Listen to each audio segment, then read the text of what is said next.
Assalamualaikum. Bagaimana kabar kalian hari ini anak-anak? Apakah sehat semuanya? Nah, sebelum belajar, marilah kita berdoa sesuai agama dan kepercayaan masing-masing. Berdoa dimulai. Baik anak-anak, hari ini kita akan belajar tema 3, tokoh dan penemuan, subtema 1, penemu yang mengubah dunia, pembelajaran ketiga. Oke anak-anak, coba ibu minta sekarang buka buku siswa kalian halaman 22.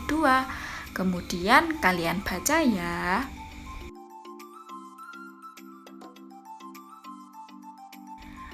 Anak-anak, yang perlu kalian ketahui, teks yang sudah kalian baca tadi merupakan jenis teks eksplanasi. Apakah anak-anak sudah tahu apa sih teks eksplanasi itu? Hayo, apa sih teks eksplanasi itu? Siapa yang sudah tahu? Nah, untuk lebih jelasnya, mari kita simak tayangan video berikut ini. Teks eksplanasi Bahasa Indonesia kelas 6.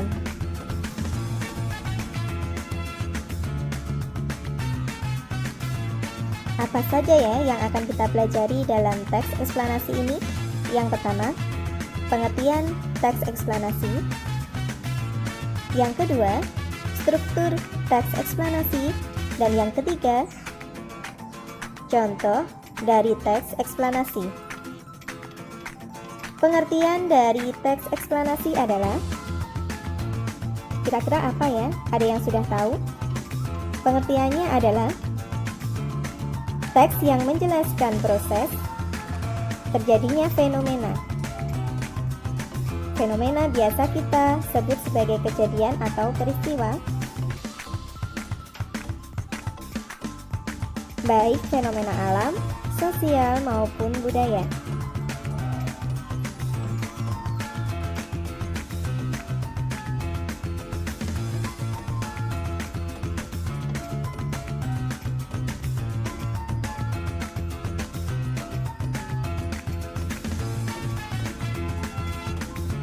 Teks eksplanasi termasuk teks non-fiksi karena penyusunannya berdasarkan fakta atau data, bukan berupa hayalan atau imajinasi.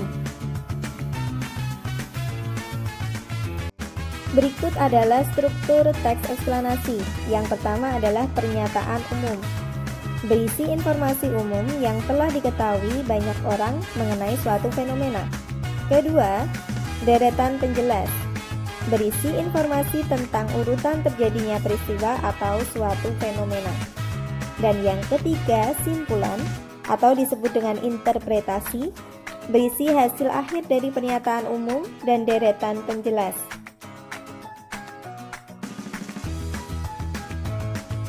Contoh teks eksplanasi dengan judul sampah. Sampah merupakan salah satu benda yang sudah tidak digunakan atau dimanfaatkan lagi. Keberadaannya dari sampah sendiri sangatlah mengganggu, khususnya dari kesehatan masyarakat. Jenis sampah dibagi menjadi dua, yaitu sampah organik dan sampah non-organik. Paragraf 1 ini disebut sebagai pernyataan umum. Dilanjutkan dengan paragraf yang kedua, di sekitar masyarakat sampah memang menjadi suatu fenomena. Pada awalnya sampah adalah hal yang berserakan di mana-mana di sekitar rumah. Namun sampah bisa memunculkan dampak yang besar bagi masyarakat, seperti banjir, longsor, dan juga bisa menjadi sumber penyakit. Paragraf 2 ini disebut sebagai deretan penjelas. Selanjutnya paragraf ketiga. Apabila kamu terbiasa membuang sampah sembarangan, maka bisa menimbulkan dampak yang amat merugikan di kemudian hari. Maka dari itu, sebagai makhluk hidup yang ingin sejahtera, mari menjaga lingkungan sekitar dengan membiasakan diri membuang sampah pada tempatnya. Paragraf ketiga ini disebut sebagai simpulan atau interpretasi.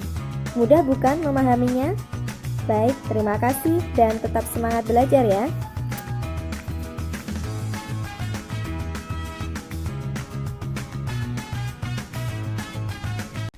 Bagaimana anak-anak tentang penjelasan teks eksplanasi?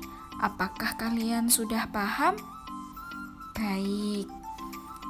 Nah, sekarang selanjutnya kita akan belajar tentang rangkaian seri dan paralel. Sebelumnya, Ibu akan menayangkan video berikut ini. Mari kita simak ya.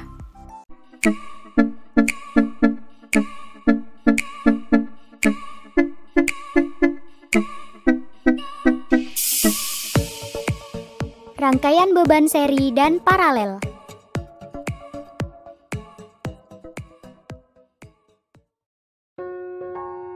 Sobat JBTube, pernahkah kalian mendengar tentang rangkaian beban seri dan paralel? Coba kalian perhatikan lampu-lampu hias di sekitar kita. Tahukah kalian bahwa lampu-lampu hias yang menarik tersebut merupakan salah satu contoh penerapan dari rangkaian beban seri? Lalu, seperti apakah contoh penerapan dari rangkaian beban paralel? Contoh penerapan rangkaian beban paralel adalah jaringan listrik PLN yang menyuplai listrik ke rumah-rumah.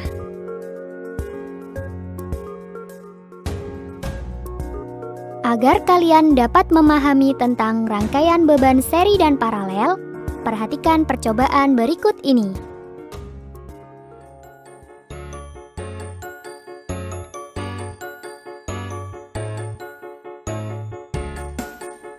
Rangkaian beban seri merupakan suatu rangkaian yang semua bebannya dihubungkan secara berurutan dan terhubung dengan sumber tegangan.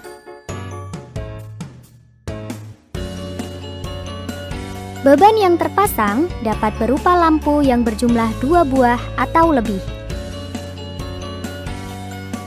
Rangkaian beban seri disebut juga rangkaian tunggal yang cukup sederhana, lebih hemat jalur atau kabel untuk menghubungkan satu bagian ke bagian yang lain.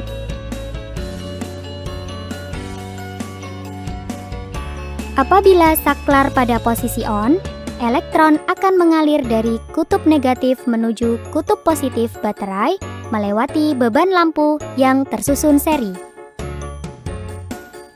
Beban-beban lampu menyala redup. Hal ini disebabkan karena tegangan total terbagi oleh tahanan yang dimiliki oleh masing-masing beban lampu, sedangkan besar kuat arus listrik tetap atau sama di setiap beban lampu. Pada rangkaian beban seri, apabila terdapat satu beban lampu rusak atau terputus, maka semua beban lampu akan padam atau rangkaian beban seri tersebut tidak berfungsi lagi. Hal ini disebabkan karena arus listrik tidak dapat mengalir.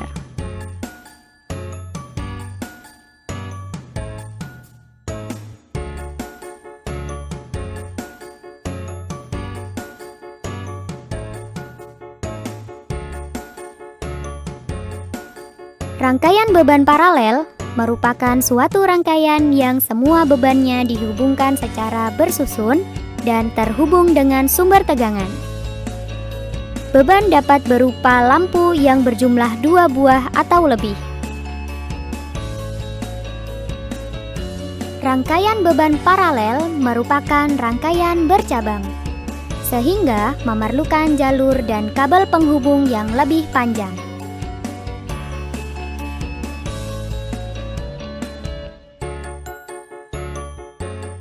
Apabila saklar pada posisi on, elektron akan mengalir dari kutub negatif menuju kutub positif baterai melewati beban lampu yang tersusun paralel.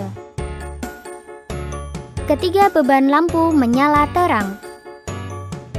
Hal ini disebabkan karena tegangan yang terdapat pada masing-masing percabangan sama besar atau stabil.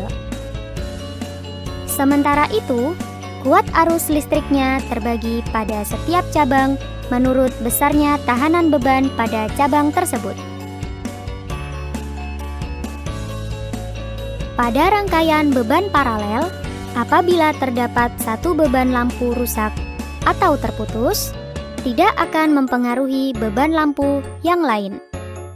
Lampu kedua dan ketiga tetap menyala dan rangkaian tetap berfungsi. Hal ini disebabkan karena arus listrik tetap dapat mengalir melalui dua percabangan yang lain.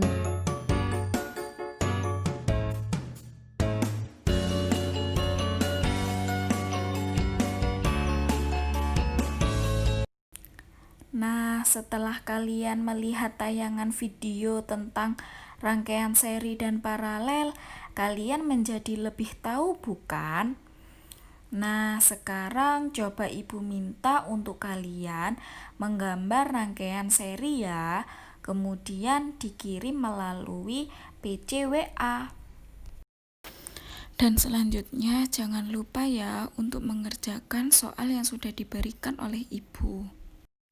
Baik anak-anak, semoga ilmu yang kita peroleh hari ini dapat bermanfaat ya. Dan jangan lupa tetap jaga kesehatan dan stay at home. Wassalamualaikum warahmatullahi wabarakatuh.